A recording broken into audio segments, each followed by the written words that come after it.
Wolfchase Toyota Insider on the Memphis Tiger Network. I'm Jeff Brightwell alongside Natalie, Poole, and Coach. Finally underway the season down at Troy over the weekend. I know you guys are glad just to get started because the unusually cold weather has been keeping you guys kind of inside. You haven't been able to get it out as much as you want to. So I know the players were glad to finally get out and play. They were, and the weather turned out great this weekend, so it was definitely a great surface to play on as well as some good weather. You go 1-3 down at the Troy tournament. It was a tough tournament, but you come away with a win right off the bat. So it was nice to get that first win under your belt against Middle Tennessee. It was definitely good, and it was a close ball game. I think that we held them to their lowest number of runs that were scored over the weekend, so I was definitely happy that our freshman, Christian Novak, went on the mound and did a great job. And then from there, I thought that we played okay at times. Outside of one inning in the whole tournament, we did pretty well. We just let one inning get away from us in the middle of the tournament. Otherwise, we were in 3 one-run ball games. We just were on the losing end of 2 of those one-run ball games, and we just couldn't come through offensively like we needed to be able to win the ball game. Had to be pretty pleased of Christian because that's a pretty tight game. It sounded like she was able to go out and have a 4 or 5 run cushion and kind of cruise along and make some mistakes. She had to be pretty much on point in a 2-1 ball game. Absolutely, and she was steady. She didn't show any emotion. You know, she went with the flow and she adjusted well throughout the game, and I thought that she did a nice job. Offensively, you're looking to find a little bit more production. Now, you had some good signs in the tournament. A 1-run loss you mentioned to Kennesaw State. You had 14 runners left on base, so the runners are there. They were, and it was very frustrating because we had bases loaded at least twice, and we had opportunities to score, and we didn't, but it is nice to get some people on. There were other moments in the tournament where we struggled to get on, and so, we just feel like we need to approach our bats a little bit different mentally to understand, strategically what needs to be done just to put the ball in play. I think we pressed a little bit, and I know that some people were very anxious. We're fielding a few freshmen on the field as well as kids that just haven't played every day, and so we try to get in as many people as we could to the plate just so they could get a little bit comfortable, recognize some weaknesses as well as some strengths, and so we'd have something to work on when we came back. Talked about the one inning that was against the host team, Troy. They got all 9 of their runs in one inning. It just happens in softball and baseball. Yeah. Someone kind of gets on a roll there, and it's hard to recover. It was hard, and Jordan had done a great job. And really, we pulled her because we were starting to see some momentum shift. She walked someone, somebody got a bunt base hit, and then another kid gets on, and then we hit the next kid, and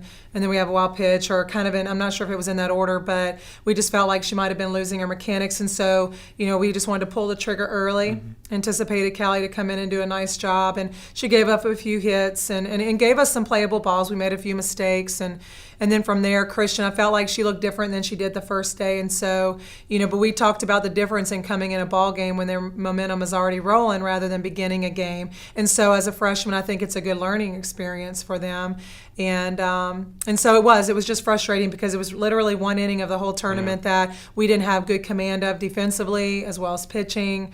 Any of it. You bounced back pretty well. I know it was a 2-1 loss to North Florida, but you bounced back. You were in the ball game, had a chance in that one. We did. I thought that Ellen pitched a great game. We were concerned about their number 1, number 3, and number 4 hitter.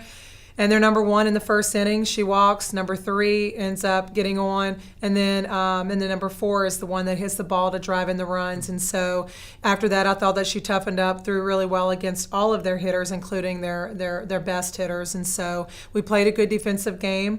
We just missed some opportunities again to score runs. One of your seniors, one of your experienced players, stepped up pretty big for you. Hargrove hit .455. She was 5 for 11, drove in a couple of runs. She not only made the American Conference Weekly Honor Roll, she was on the all-tournament team down there. Absolutely. She had a fantastic weekend. I was really excited for her.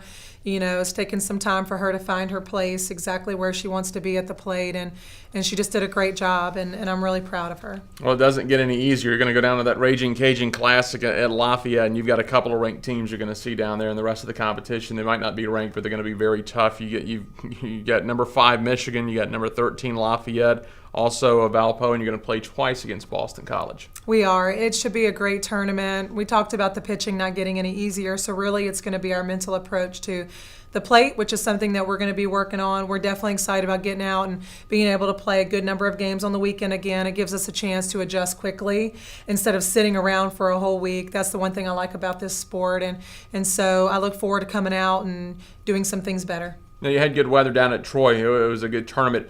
Lafayette, as we talked about before we went on air, going to be pretty warm down there. It is. It's going to be around 65-ish, and so it should be some great weather to play in. And I don't believe there's going to be any rain, so hopefully we'll come out and play on the surface good. It's been really cold in Memphis when we're talking about how hot 65 degrees is going to be. We're so used to 90s and 100s in the summer. We're going to be sweating. Coach, it'll be a neat kind of experience for one of your assistants, Roya St. Clair, gets to face Michigan, her alma mater, for the first time. Absolutely, and I think that it's a bit exciting. Now she's a professional and she's working and trying to build athletes in the same capacity that she was taught, and so I'm sure she's excited about facing that competition. This tournament big because you want some momentum coming out of it, because the very next weekend you're coming almost home. You'll be down in South Haven. It was the home of the Tigers there for a season while we got the complex built, but you'll be hosting the Blue City Classic. So this tournament, obviously, as we've talked about, wins are the top priority, but getting some momentum back is as well. Absolutely. We look forward to having a good weekend and getting excited to come back to our community and play in front of them and play even better. All right, Coach, we appreciate it. Thank you. That is head coach Natalie Poole. I'm Jeff Brightwell for the Wolfchase Toyota Insider on the Memphis Tiger Network.